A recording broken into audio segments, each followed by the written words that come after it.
Bonjour à tous, vous le savez peut-être, novembre 2025, ça a été la révolution avec l'arrivée des Cloud Skills, des compétences pour nos intelligences artificielles. Et là, c'est un game changer. On dénote déjà aujourd'hui plus de 80 000 compétences qui sont activables dans vos IA et vous ne vous en servez peut-être pas.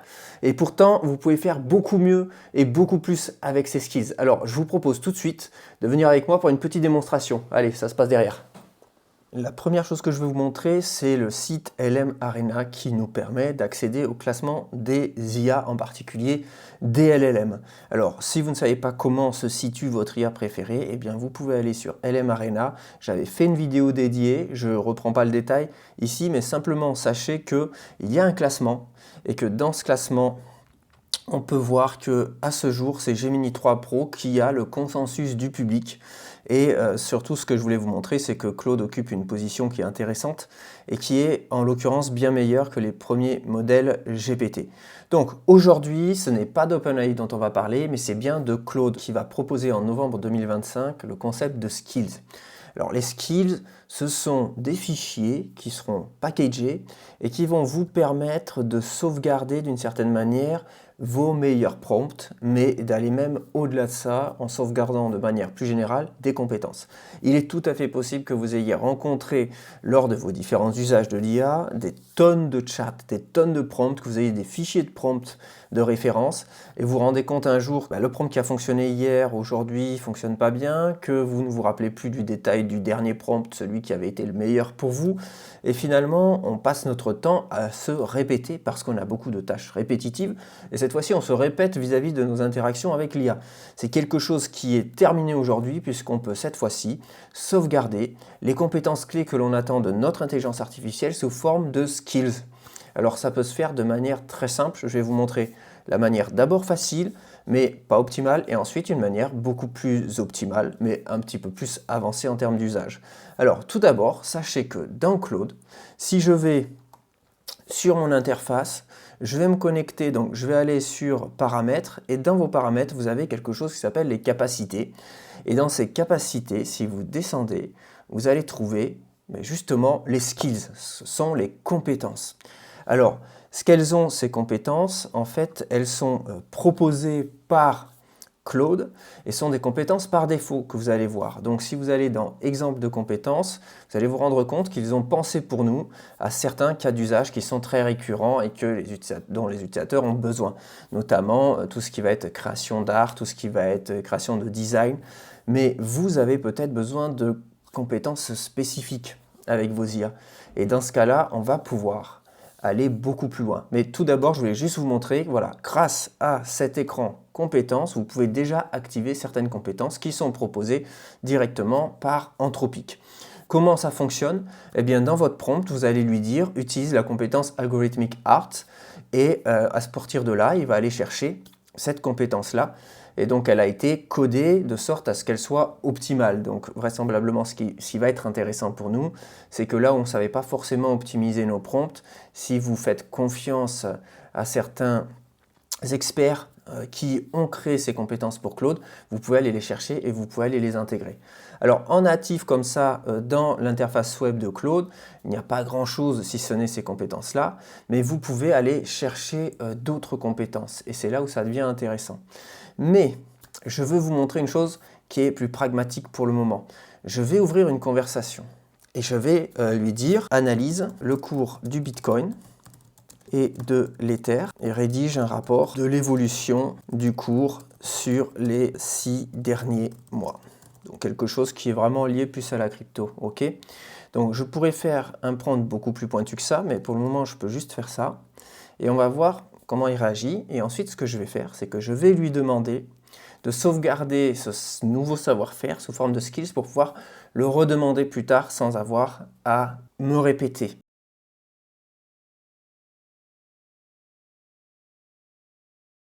Donc je vais lui dire, en attendant qu'il finisse, maintenant, prépare une skills qui aura pour nom, on va dire, analyse crypto, et qui fera ce travail de manière, on va dire, détaillée. Donc là, il est en train de préparer son rapport. J'arrête et je lui demande de créer ma skills. Il sait ce que c'est qu'une skill. Donc à partir de maintenant, quand vous lui demandez de créer une skill, il sait que la skill, c'est un petit dossier qui contient différents fichiers. Ça peut être des fois un seul fichier qui contient un détail vraiment de ce que vous voulez. Des fois, c'est un fichier et avec ces fichiers-là, vous avez des scripts en plus parce qu'il y a des exécutions qui sont nécessaires. Et donc, typiquement, là, vous voyez ce qu'il est en train de faire. Il est en train de dire, OK, je vais donc initialiser la structure. Et donc, la skills, comme vous le voyez ici, si vous le devinez, vous le découvrez en même temps que moi, hein. Donc, cette skills, elle prend toujours le format d'un fichier qui s'appelle skill.md. Et donc, c'est un markdown. C'est un format de fichier qui, finalement, est lisible à la fois par la machine et par l'humain. C'est ça qui est intéressant. Ce qu'il est en train de faire là, il est vraiment en train de se définir en détail ce que va être la compétence de faire une analyse crypto.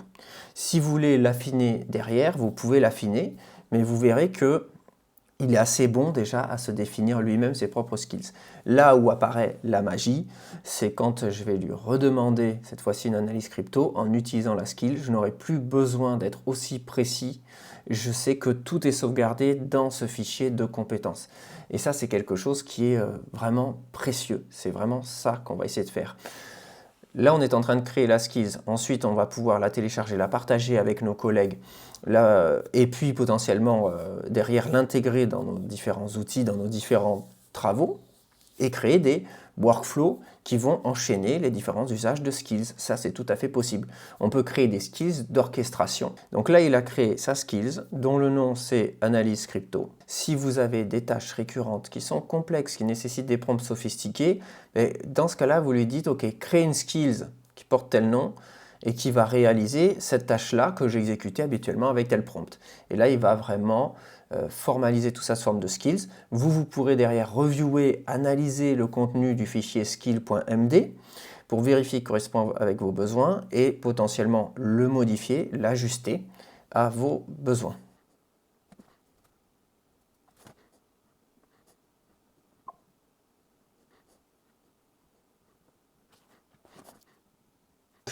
Claude a mis quelques minutes et vient de me générer la skills.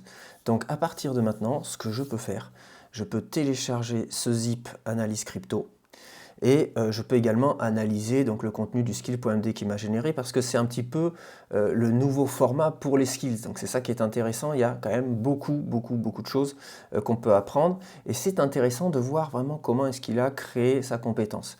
Pour le moment, sachez que la compétence analyse crypto.skills, OK, à partir de maintenant, ce que je peux faire, c'est aller sur mon compte et l'emporter. Alors pour pouvoir l'importer, je vais aller dans les paramètres à nouveau, je vais aller dans les capacités, et là, comme tout à l'heure, je suis dans les compétences et je peux ajouter une compétence. Donc je peux télécharger une compétence. Ça, c'est quelque chose qui est intéressant. Je vais aller chercher Analyse Crypto. Il va importer cette compétence. Donc à partir de là, elle apparaît ici, elle est activée.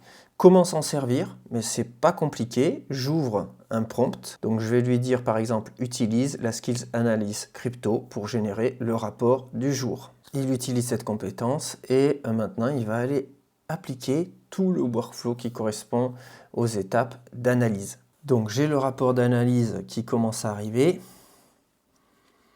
Donc j'ai la période, le Bitcoin actuellement autour de 90 000, Ethereum autour de 3 000, en recul de 39% par rapport au sommet de août 2025. Donc le contexte macroéconomique est tendu, marqué par les menaces tarifaires du président Trump. Là, on a vraiment le détail de son analyse crypto, avec une analyse maintenant détaillée sur le Bitcoin et sur l'Ether, puisque c'est ce que je lui ai demandé, avec des facteurs de pression baissiers, etc. Et je pourrais très bien mettre à jour cette compétence, lui dire maintenant tu vas rajouter dans ta compétence la possibilité d'analyser également Solana et pour pouvoir également m'expliquer le marché crypto-monnaie vis-à-vis de Solana.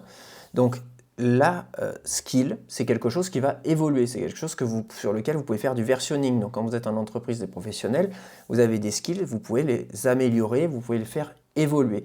Donc il faut vraiment penser que la skill, c'est quelque chose qui est dynamique, qui va évoluer, qui va s'accorder de mieux en mieux avec votre besoin au fur et à mesure que vous allez l'ajuster avec vos collaborateurs. Donc là, vous avez l'exemple d'usage d'une skill où vous comprenez, je pense que vous comprenez très bien que ça remplace une sorte de prompt sophistiqué, mais que cette fois-ci, vous pouvez l'appeler de manière tout quasiment transparente, c'est-à-dire que ce que nous dit Anthropic, c'est qu'aujourd'hui, je n'ai pas besoin de mettre le slash avec le nom de la skill. Si je lui dis simplement fais une analyse crypto, il va d'abord aller voir dans les skills s'il n'y a pas par hasard une skill qui peut l'aider à répondre à ma question. Et si c'est le cas, il va s'en servir et il va répondre à la question comme ça. Donc ça, c'est particulièrement intéressant. Voilà l'intérêt de la skills en mode, on va dire, pour les débutants. Maintenant, si vous êtes curieux et si vous voulez enrichir les capacités de votre machine, moi je vous conseille de vous rendre sur un autre site qui va vous proposer un repository de skills.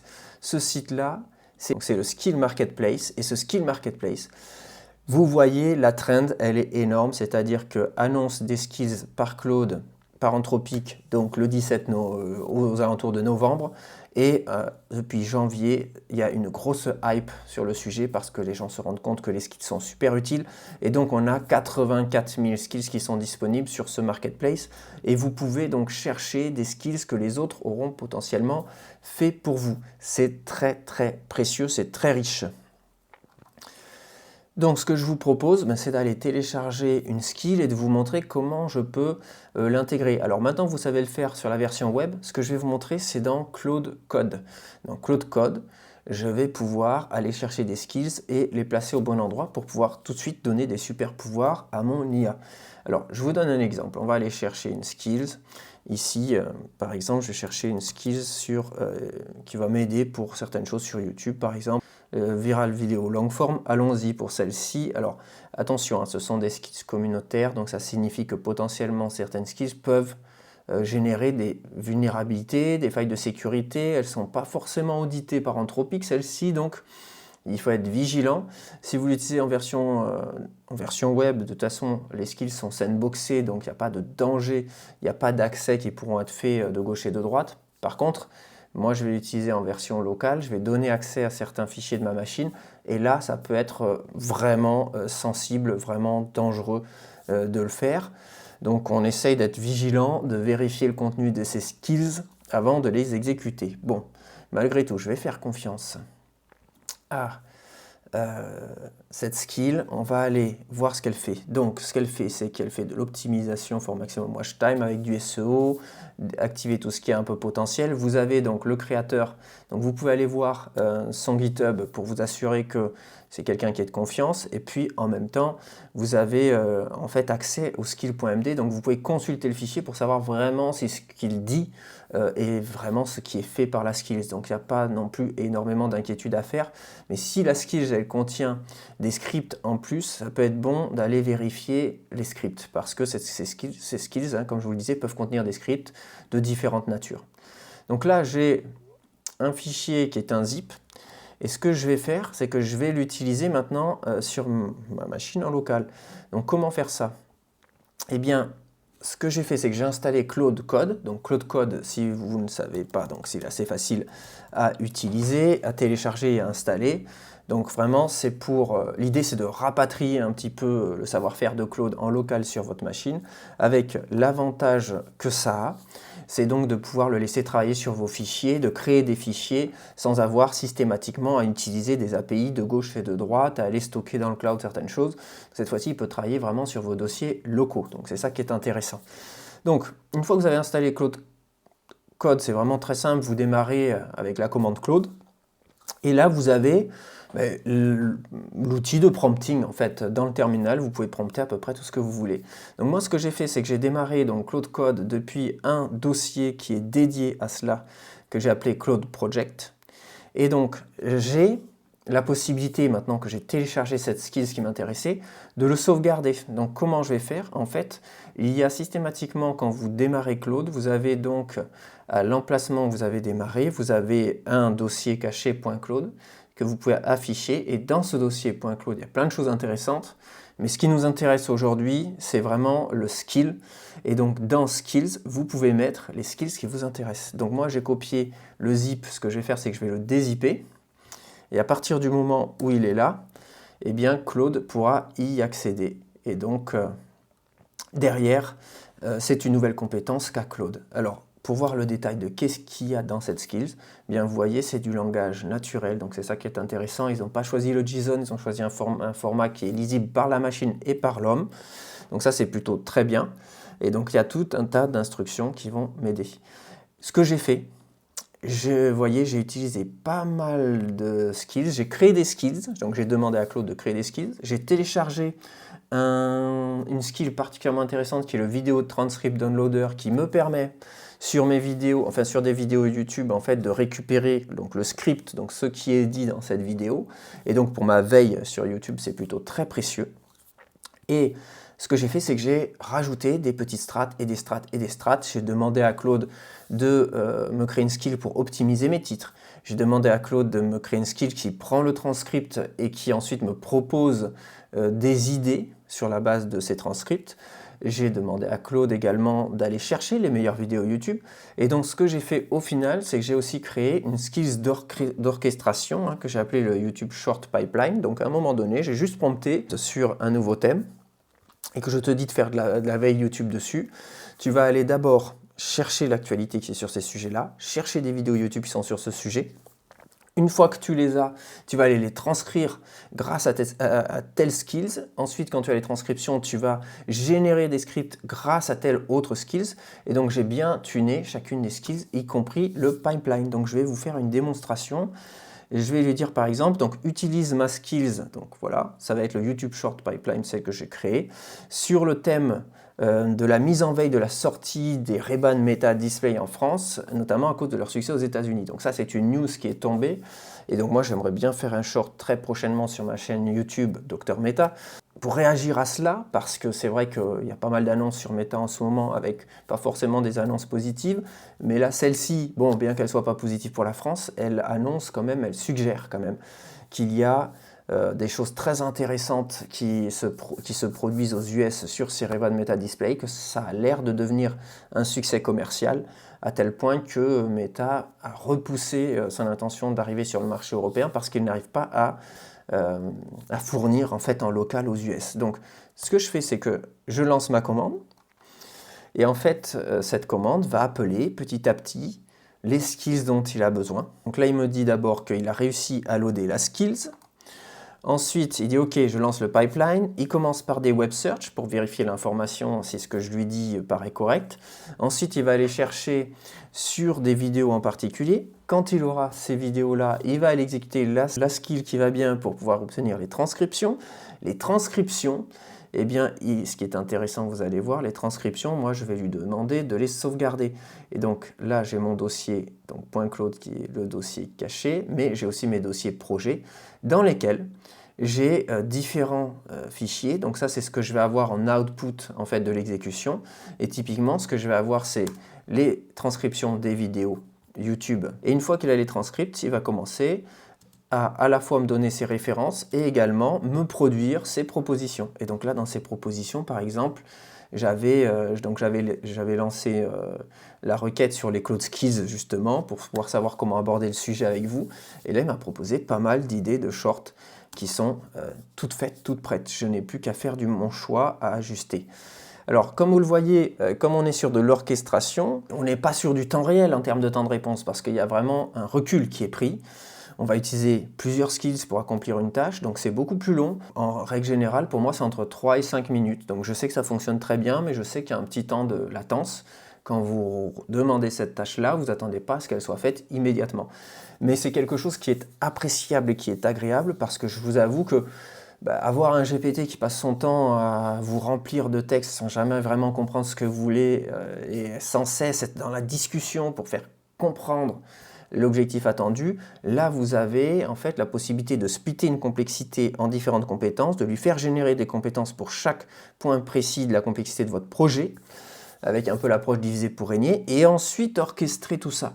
Et ce qui est super intéressant également, c'est que ces fichiers donc, qui sont les skills, vous pouvez les partager cross-project sur Claude, mais vous pouvez aussi les partager avec la communauté, comme vous l'avez vu en fait sur le Marketplace, donc sur Skills Marketplace.